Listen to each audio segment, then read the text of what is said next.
ما في شغل. ተመልካቾቼ እንግዲህ መግቢያ ላይ ለቀኩላችሁን ቪዲዮ ተሳስታችሁ ድንገትም እንኳን ቢሆን እንዲህ ያለ ስህተት እንዳትሰሩ፣ በተለይ የመጣንበትን አላማ ስራ ማወቅ አለብን ማለት ነው። ይሄ ቪዲዮ በተለይ ደግሞ አዳዲስ ከኢትዮጵያ ለምትመጡ በተለይ ደግሞ በጠለብ ወደዚህ ሀገር የምትመጡ ልጆች እባካችሁን ይሄ ቪዲዮ ይመለከታችኋል። እስከ መጨረሻው አይታችሁ እንግዲህ ከላው ላይ ትምህርት ትወስዳላችሁ በሚል ነው ወደ እናንተ ያመጣሁት ማለት ነው። ሰላም ጤና ይስጥልኝ ውድና የተከበራችሁ በመላው ዓለም የምትገኙ የኮኪቲው ቤተሰብ እንደምን አላችሁ? ባላችሁበት ሰላማችሁ ብዝት ይበል እያልኩኝ እንግዲህ ይሄንን ቪዲዮ ልሰራላችሁ የቻልኩት እቺ ማዳም እንግዲህ እቺ ልጅ ባላሰበችበት ድንገት ነው ያስደነገጠቻት ማለት ነው። እና አንዳንድ ማዳሞች የአንድ ቀንን ስህተት ሁሌም ያንኑ ስህተት ስራ እንደማትሰሩ እንደማንደክመን፣ በተለይ አንዳንድ የሳስባቸው የሆነ ሐውልት ወይ ድንጋይ ይመስላችኋል። እና እቺ ልጅ እንግዲህ በተለይ ከጠለብ ቤት የምትሰሩ ከቢሮ ሊያጣሏችሁ ይችላል፣ ልትከሰሱ ትችላላችሁ። ስለዚህ እንደዚህ አይነት ነገር እንደዚህ አይነት ስህተት ከመስራት ብዙዎቻችሁ እንዲህ ያለ ነገር እንደሚገጥመን እርግጠኛ ነኝ። ተጠንቀቁ ማለት ነው። ለሌሎቹም ሼር አርግታችሁ አድርሱላቸው።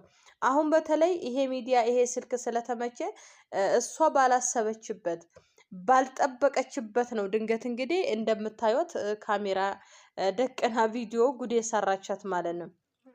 ስለዚህ እናንተም በተለይ ደግሞ ስራ ስትይዙ ብትችሉ ስልክ ብትይዙ እንኳን እንዲህ ያለ ጥንቃቄ በተሞላው ማድረግ አለባችሁ። ልጅቷ ሳታስበው ነው እንግዲህ የሆነ ላይቭ ላይ ጭፈራ ምናምን እያየች ባለችበት ነው እንግዲህ ድንገት ይሄን ነገር የቀረጸቻት ማለት ነው። ስለዚህ ብዙዎቻችን እንግዲህ ወደ አረብ ሀገር ስንመጣ ተቸገረን ህይወታችን ለመቀየር ብቻ ምን ልበላችሁ ብዙ ነገር ነውና እንደዛ እስከመጣችሁ ድረስ ደግሞ በተለይ አሁን ላይ ኢትዮጵያ ላይ ለደላላ ምን ያህል ብር እንደሚከፈል ታውቁታላችሁ። እውነት ለመናገርና በተለይ በትክክለኛ ቢሮ ከመጣችሁ ግን አያስከፍሉም። እዚህ ሀገር እነሱ ከዚህ ሀገር መክተብ ስለሚወስዱ ትክክለኛ ቢሮ ከሆኑ አይከፍሉም። እኔ ያኔ የሜዲካል ብቻ ነበር ከፍዬ የመጣሁት እግዚአብሔር ይመስገን። ነገር ግን ትክክለኛ ቢሮ እስካልሆኑ ድረስ ቢሮ ስላደረሷችሁ ብቻ ስላገናኟችሁ ብቻ 60,000 50,000 70,000 ዱባይ ከሆነማ በ100,000 የሚቆጠር ተከፍሎ ነው የሚገባው። እንደዚህ ዋጋ ከፍላችሁ ከሀገር ወጥታችሁ ተሰዳችሁ በትንሽ በጥቃቅን ነገር ስህተት ራሳችሁንም ስራችሁንም እንዳታስተጓጉሉ እባካችሁን ራሳችሁን ጠብቁ የምትለው መልእክቴ ነው ማለት ነው። ራሳችሁን ጠብቁ በቃ። ምክንያቱም እነሱ ሰይጣን ናቸው። መቼ እንደተመጡባችሁ መቼ እንደያንተ አያውቁም። እና እሷና በዛ ሰዓት ትንሽ ወደ ስልኳ ተመስጣ እንግዲህ ስራ ልትሰራ እቃዋን ምናምን ይዛ በነበረችበት ነው በቃ ሹፍ አንቲ ማፊ ሸጎል ሹፍ ብላ እንደዚህ ልታረጋት። ልጅቷ እኮ ይሄኔ ሰርታ ስንተኛ ዙሯ ነው ደክሞት ሊሆን ይችላል። ስለዚህ በዚህ በስልክ የተነሳ ብዙዎቻችሁ ስራ የሆነ ጊዜም ስራ እንዳጣች አንድ ልጅ አውቃለሁ። ጥንቃቄ በተሞላበት ስራችሁንም ሆነ ስልካችሁን በአግባቡ ተጠቀሙ። እስቲል አንድ ቀን ካዩአችሁ የእናንተ ያው ናችሁ። በቃ ስልክ ነው ህሊናቸው። ልነግራችሁ የምፈልገው ህሊናቸው ግን እንደምትሰሩ ያውቃሉ። በእውነት ስራ እንደምትሰሩ በደንብ ያውቃሉ። ነገር ግን ያችን ምክንያት አርግተው ደሞዝ ለማስተጓጎል ለመቁረጥ የማያደርጉት ጥረት የማይፈልጉት ምክንያት የለም። ስለዚህ እናንተ ከእንዲህ ያለ ነገር ራሳችሁን ጠብቁ።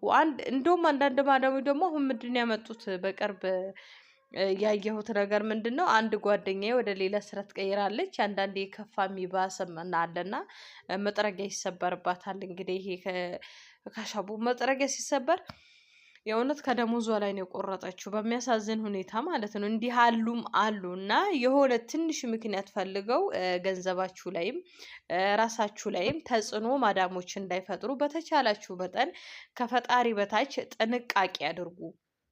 ገብቷችኋል? ጥንቃቄ አድርጉ። በዛ ጥንቃቄ መልኩ ስራችሁንም ሁሉንም ነገር አታጡም ማለት ነው። እቺ ልጅ እንግዲህ ምን ያህል እንደደነገጠች ራሱ ከባድ ነው። እና እቺም የተረገመች ሄዳ እንግዲህ ስልኳን ብላ እንዲህ ልታረግ ትችላለች። ማሮቼ በምትችሉት መጠን ስራችሁ ላይ ትኩረት አድርጉ። ስልክ ቀንሱ። ደግሞ እነሱ በተለይ ቤት ባሉ ሰዓት እናንተን በጣም በሚያዩ ሰዓት ጥንቃቄ አድርጉ። ስልካችሁን ባትይዙና ሌላ ጊዜ ለራሳቸው ጉዳይ ይወጣሉ። ምን ይላሉ? ምንም አይነት ችግር የለውም። ራሳችሁን እንትን በሉበት ልላችሁ ወዳለው ተመልካቾቼ። እንግዲህ የኮኪ ቲዩብ ሰብስክራይብ እያደረጋችሁ ቤተሰብ ሁኑልኝ። ቸር ሰንብቱ።